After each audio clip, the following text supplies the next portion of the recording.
All right, let's try this again. Hello again, I am Carol Keller, independent Stampin' Up! Demonstrator from Illinois in the US. And it's my turn for our Hour of Woohoo Weekend. And I am going to present a stamp set using the Petal Park stamp set, or present a card using the Petal Park stamp set. See, now I'm all discombobulated because I couldn't get the camera to work right. I think it is now.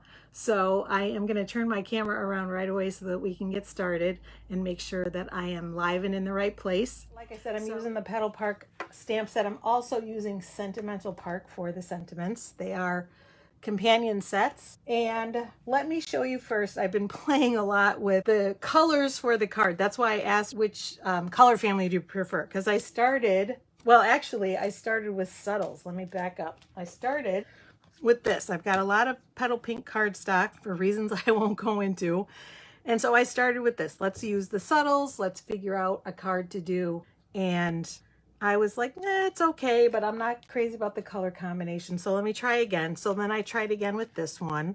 And let me show you too the card, the way it opens up. I thought that was really fun. So I used the Around the Bend dies for that, which I'll show you also. And I still was like, yeah, it's okay, but let's play with the brights because I like the brights. So I tried a couple of different ones. This is Daffodil Delight for the card base. And then I tried one with Flirty Flamingo as the card base. And I still was like, I'm not too sure. So I ended up doing another one. And I'm going to move these aside so I can show you with Back to the Subtles. So I'm a brights girl. I love the 2022 to 2024 in colors. Oh my gosh, they're beautiful. But I do like my subtles too. And when I landed on this color combination, I really liked it. So this is what we're going to do for today. And this is the card. And it's going to depend, the flowers are going to go in different places depending on how you stamp. Because if you see here, it's all along, it worked out to be all along that flap that opens. But for this one, I had them scattered throughout. So I kind of hopefully will explain that as I go. I started with Bubble Bath. I was thinking, I wasn't sure if I was gonna like this when it first came out, but well, and I'm gonna leave it open, but I'm gonna tell you, I love it. It has quickly become a favorite. So I'm gonna bring in a scrap because we're gonna do some stamping along the edges and I don't wanna get my table messed up. So I've got, first of all, this stamp from, again, that Petal Park stamp set. And it's a two-step stamp, so there's a filler one too. Because this is the outline stamp and we're going to do it in a darker color, we're going to start with that. And I'm bringing in Lost Lagoon because, again, I'm using the subtles. So I'm going to ink that up. Kind of move it all around, and as you'll see, I'll probably do the opposite and flip it over and ink it that way for the next one. So what I did, I started basically at the bottom here, what's going to be the bottom of the front, and yes, and I stamped it here. So I'm going to stamp off a little bit, and I'm going to leave a little bit of white space at the bottom, and that helps with positioning later on. So I know that doesn't make sense yet, but it will. I'm going to ink it a second time, and then we're going to be done with Lost Lagoon, so I'm going to put that aside. And now I use the stamp this way. I'm going to turn it around this way, and oh, I have a lot of ink on the edge, but it shouldn't matter too much. And I'm basically putting it around the edge of that leaf, so they overlap. Okay, good. The first thing I'm going to do, though, is clean this because I do not want straight ink, and I need to use the block again. Let me show you too, I forgot to do this. Typically when you have a stamp that's kind of long like this and maybe a little floppy and it might move before it goes on the stamp, I just kind of lay it down, let it fall where it's naturally will fall, and then pick it up like that. So that's what I did for that one. But now I'm going to take the outline stamp, and this one is definitely floppy, okay? It's got this big section here, it moves all around, and you need to really be able to line these up pretty precisely. So I'm going to flip it around this way and show you how we line them up. And I'm going to give all the credit to one of my downline, Barb Mitzel, because I had a different way of doing it, and she came up with this, and it's so much easier. She is brilliant. So all you do is lay the stamp right over where you stamped already, because you can see where the outline is, so you can see where it lines up, and you just move it until it's in the right position. And this is hard to do on camera because I need to have my head over it, but that looks pretty good. Then you pick up the stamp with the block, and we're going to leave the paper here. I'm going to bring in now soft sea foam to use as the fill color. And I will say it is easier to do this when the stamp is inked, but you don't want to lay it out when it's inked. So that is what you do. Turn it back around this way. And the same thing, and you line it up, and as it gets closer, you can see where the edges are of your outline stamp. And it helps you to line it up. And we're going to do that one more time. And we're going to be done with this one, so we'll put it aside. And then we just flip it the other way, but it's the same process. Hopefully that's pretty close, because it is hard to do on camera. Pretty good. All right, so we'll put that aside. And I'm going to leave the background paper for here because we're going to use one more stamp. This is actually a 3-step stamp because we have the flowers that go in between all those leaves. And for that, I'm going to bring in Balmy Blue and ink that stamp up. And so now for this one, I'm going to start this way because the flowers go here. So it's the same thing. You kind of bring it down until you see that it's in the spaces between the leaves. And we're going to ink it again. And I forgot this is, I think, pretty close to needing re-inking. All sorts of issues today. And then we're going to turn it upside down and do it here. Again, this is hard on camera, but that looks pretty good. Not bad. Okay, so I do need to clean that stamp though, because we need to use it again in just a minute. So let me do that, and I want to get that straight ink off of the block because we do not want that to be a problem. All right, so now that's ready to go. And while we have the Balmy Blue, we're actually going to do the Sentiment, which comes from the Sentimental Park stamp set, because Petal Park does not have any sentiment, so that's why they're good companions. So we've got Let's Celebrate. I'm going to use the edge, which hopefully has a little more ink, so I get a good image. And actually, we can take away the paper underneath because we don't need that. And then we're going to stamp the inside. But usually with a light color, I would not use a white layer, but this time I am, because we want the edge to show. We want to give that some, prominence, I guess. So we're going to use a white layer on the inside. So I'm going to grab my seal for that. There we go. And this layer is 4 by 5 1/4 inches or 10 centimeters by 14.9. And that's the only measurement you need on this card because everything else is scraps and typical A2 or A4 size for your card base. All right, so now on the inside, it says Let's Celebrate on the outside. So we're going to use the word you. Ink that up. Again, get some good ink on it.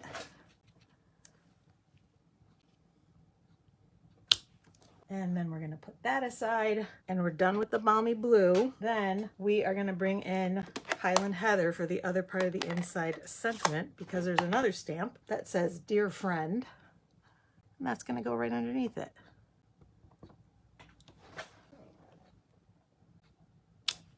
So now the inside stamping is done, but we do need the Highland Heather. So we're going to close this for now.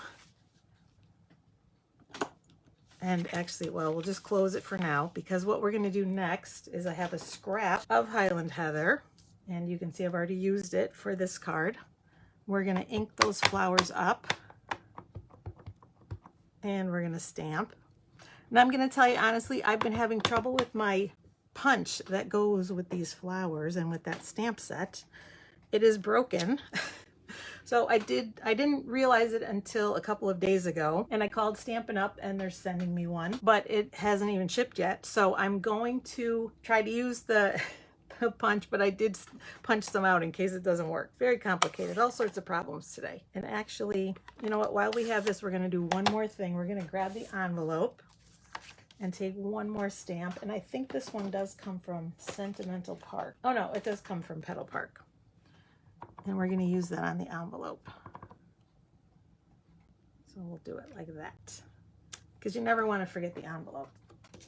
So that's done, and this is done. And we do have a little more stamping to do, but in the meantime, I want to show you how we get from this to this. Like I said, I use a die from Around the Bend, which these are the dies. So I used this one because I wanted something curvy. And when I laid in my Stampin' Cut and Emboss machine, I just did this.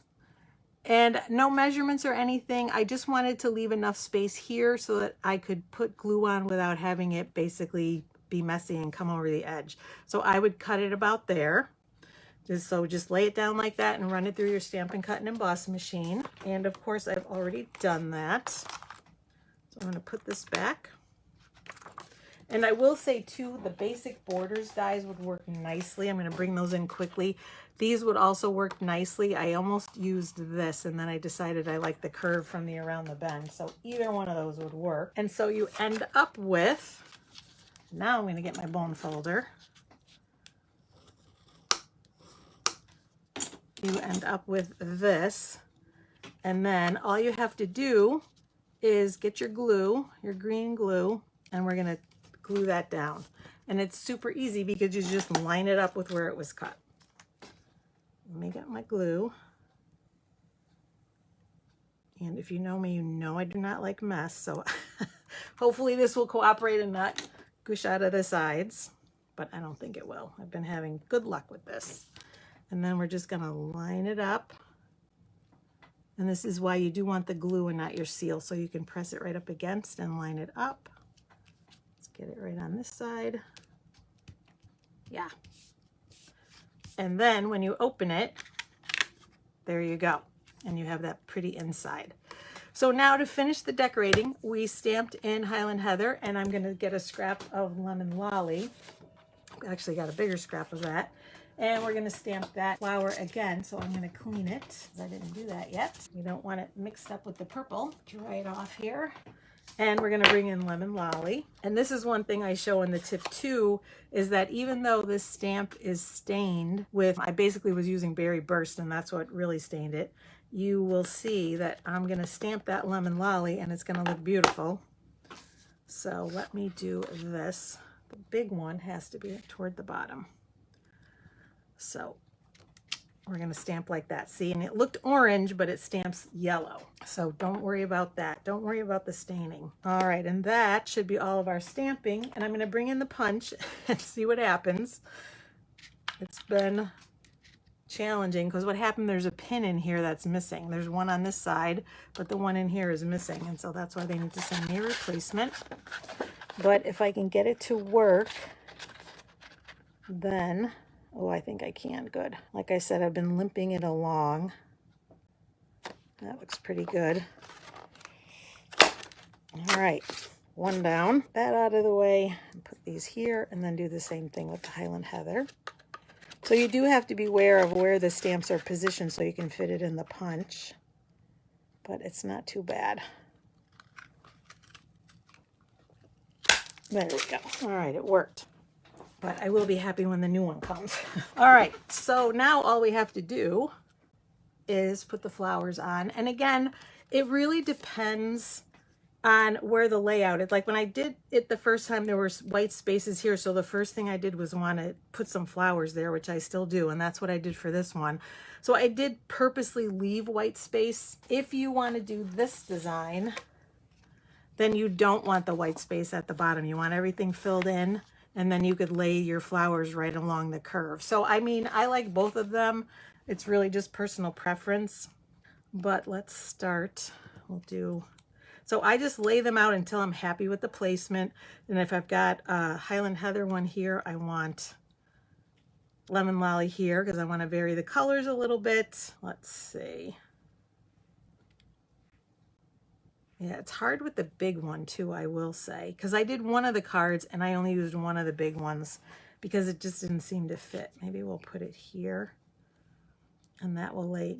See, the problem is it's going to overlap by just a little bit there, and yet there's not enough to attach it because it's got to be attached to the top layer. So I think this is going to go maybe here. And let's see. a little one maybe here, and a yellow one here. Maybe we'll flip those. So again, I'm just kind of doing it until I'm happy with it, and I may leave it like that. Maybe we'll flip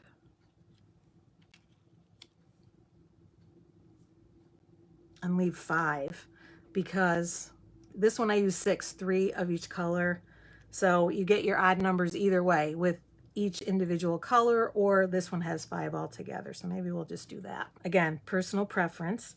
But now you want to be careful not to put any glue on this side of the flowers that are overlapping both sections. So for that, I use my glue dots. Bring those in. And I'm just going to put them on the top 2 petals. Glue dot on each of those top 2 petals because they're going to be up here. And I know it's not going to bother this. And then the same thing with this. Maybe we'll put it, I kind of want to turn it so it's looks a little bit different from the other one. So again, top 2 petals. Whoops. And then we'll lay it up here. And for the rest, I just used my glue dots because I had them. Thought that was easiest. So we'll put one here. So we're kind of filling in the spaces again.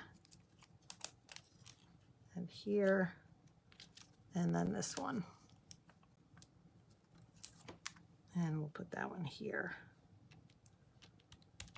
So not bad. Like I said, 5, 6, it really depends, and it depends where you stamp. So like every card is different, at least the way I did it, because I did not pay attention to making sure I had the bottoms covered or leaving them open. I was kind of experimenting. So if you like it one way or the other, just do it. If you don't want the white space at the bottom and you want to be able to put those flowers along the edge, then that's what you want to do, is probably not leave so much white space.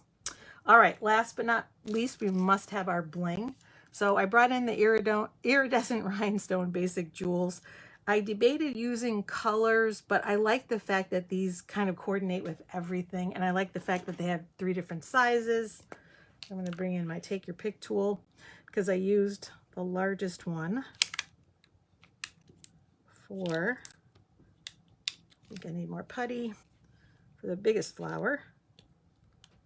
Come on. Again, being on camera, this works perfectly when I'm by myself. It's always the way. And then we're going to get a second one, also for that other big flower.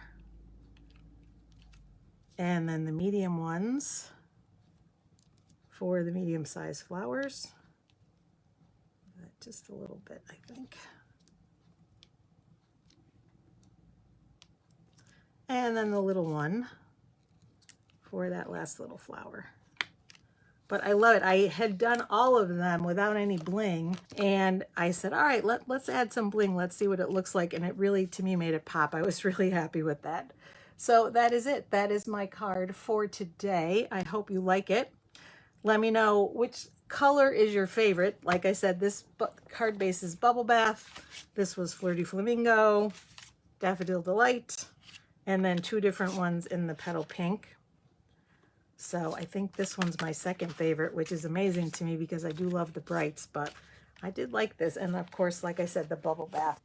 All right, thanks for joining me. I've got a couple more posts, like I said, with some tips for the stamps, either making sure that you can make them sticky again if they're not sticking to your block or to the case, and another tip for trying to minimize the staining on your stamps. You're not going to avoid it completely, but there's a way to minimize it by the way you clean it. So hopefully you'll stick around for those. Let me know what you think of the cards, and thanks for watching. I will see you again soon. Happy stamping.